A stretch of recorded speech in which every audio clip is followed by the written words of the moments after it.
Oh, man, no doubt. Hey, it's game night. It is. Lions and Giants from Ford Field tonight. It is preseason game number 1. Before we get into that, there was news today on a contract extension.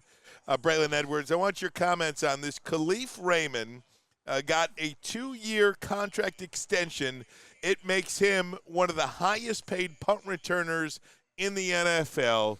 I say money well spent. This is a guy that provides depth. He's a weapon offensively, and he absolutely is a guy that has earned the money that he's gotten. 2 years, one of the highest paid punt returners in the game. You know, my big thing is I was telling you is I've been watching Winning Time on HBO. It's come back out again. And one of the big reasons why the Lakers were able to build the dynasty that they did in the 80s that extended to the end of the 80s, the early 90s, and losing to Jordan in 1991 is Jerry Buss, Dr. Jerry Buss, rest in peace, he got ahead of the curve in terms of paying his players. He knew the nucleus he wanted, so he paid guys ahead of time so they didn't get to free agency, so they couldn't leave. Khalif Raymond is a guy that not only is one of those unsung heroes with the Detroit Lions, he's a damn good punt returner, he's a damn good special teams player, but he's also a guy that gets busy when they give him opportunities at the wide receiver position. So if you know this is the case, and this is going to be a year where a lot of teams are watching, and a lot of GMs are going to be watching the Detroit Lions and their players, a lot of guys are going to try to poach these players that become available at the end of the season. So now you shore them up, and it's going to cost you less now than when teams are coming knocking in, January and March of 2024. And, one of the things about Khalif Raymond, too, is he's not the sexiest guy in the world. Like, you say his name and teams aren't game planning against him. Right. He's not the guy that you look at the Lions roster, you look at the offensive weapons, and you're a defensive coordinator, and we say, we got to stop that guy. Yeah. He's not that, but he is a guy that can beat you. He is a guy that can absolutely get after it offensively. He's a guy that does everything that you ask him to do. He runs routes well. He catches the ball well. He plays special teams. That's a team guy. One of those glue guys when things seem to maybe you got a wide receiver out here, some injury here. This guy's not playing. That guy's not playing. Khalif Raymond always seems like he is right there, ready to do the dirty work when called upon. Yeah, here's a guy for you. This is the guy that comes to mind when you think about it, and it's funny. He's a guy that also passed through the Detroit Lions. You remember a name, Oz Hakeem?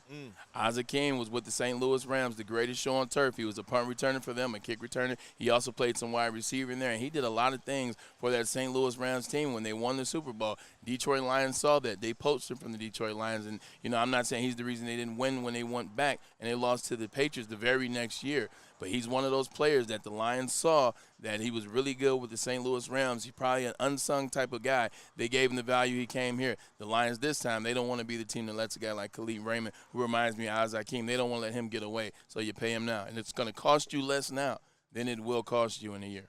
Braylon, first chance we're going to get to see these guys tonight, 2023 Detroit Lions on the field in an NFL game, albeit a preseason game. It is the first look at these guys. I know they had practice with the New York Giants this week, and a lot of different guys and a lot of starters got some work in. We still do not know what the plan is publicly anyway. I know Dan Campbell obviously knows, right, but the public doesn't know what is going to happen tonight, if the starters are going to play, if the starters are not going to play. Do you get a series? Last year, Jared Goff played one series. I believe it was like a 10-minute long touchdown drive, actually. It was.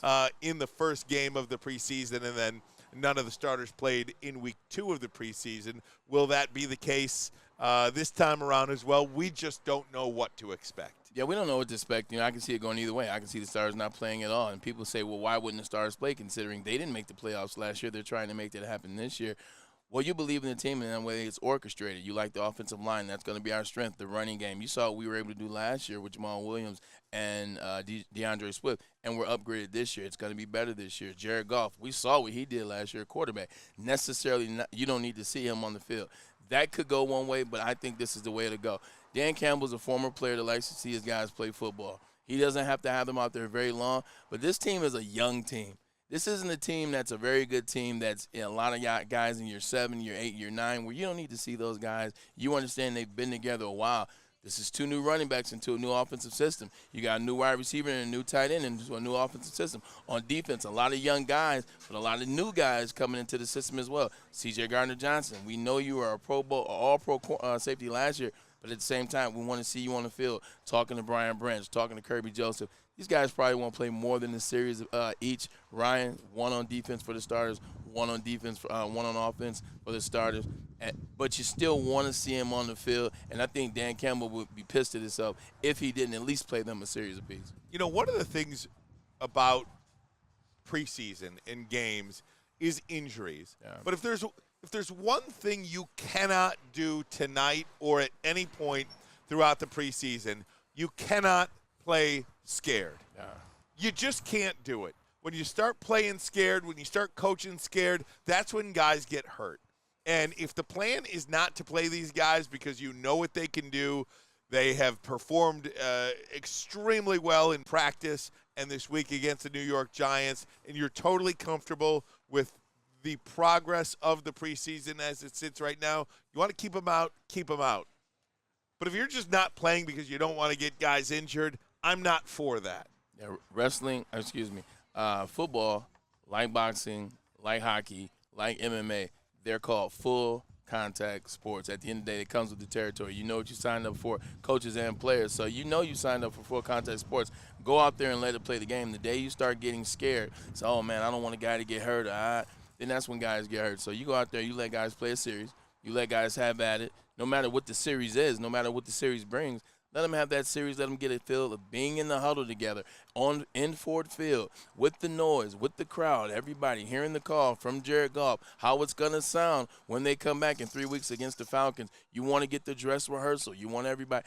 That's the main thing. It's also necessarily about on the field. It's just the dress rehearsal of everything. Coaches getting plays, Nate Sussfield being the backup quarterback, him getting the plays into Jared Goff. All those little things count, and all you need to see it is once. Oh, yeah, and whether you need to see it once, twice, or not at all, I guess I'll leave that up to Dan Campbell, and I won't have a feeling about it one way or the other. But I will say this. Last year, this football team was 1-6. Yeah. The season did not start in Week 8. The season starts in Week 1. What happens in the first week of the season, what happens in the first month of the season, what happens in the first 6 weeks of that all counts. You just can't be good at the end of the year. And 2 years ago, Dan Campbell's first year, we saw this football team be miserable out of the gates too. Now, I know this is a completely different roster. This is a completely different set of circumstances and all that, but they were really good. Excuse me. Let me check that. They were good. They were better in the second half of year 1 under Dan Campbell. Last year, they were really good in the second half under Dan Campbell. But you just can't start the season in Week 8, Bray. You got to get going from the jump. And I understand they play Kansas City, and nobody outside of maybe us right here, or me right here, because I don't even think you think they're going to beat the Chiefs, but nobody outside of maybe 10% of the fan base believe that they can go in and beat Kansas City, and maybe they can't. But they have to go out there and be ready to play these regular season games. And, again, if playing in the preseason will help them do that, then I'm all for it. Man, this is a tight parking lot, man. You got to watch out. People seem like they're already about to hit another car. But you're absolutely right. And the good thing is I think they know that, Ryan. I think they know they can't start like they did last year. They can't start like they did in 2021. Because if you look at it even from just an offensive point of view early on in the year, offense was good last year. In the first 2-3 games, the offense was good. They were putting up points. They were leading the league in scoring at the clip of 36 points a game. They were doing well on offense. They understood that, but then the defense understood how they played affected those first 6 games. So I think they have a clue as to what it's going to take to be a team. You can't start off. You can't come out here 0-2. You know, you're talking about the gauntlet that'll be the end of the season, and then you start factoring in, once Jameson comes back. Like, you don't want when he comes back, we're like, okay, cool, now he's back. Now we can start rocking and rolling on offense. You want to get going from jump. But I think that's what they know. Like, I haven't heard anything to suggest that Dan Campbell, that Jared Goff, the offense for the Detroit Lions, Aaron Glenn, the defense, I haven't heard anything that says they're waiting for the end to make that push. I think they're coming out ready.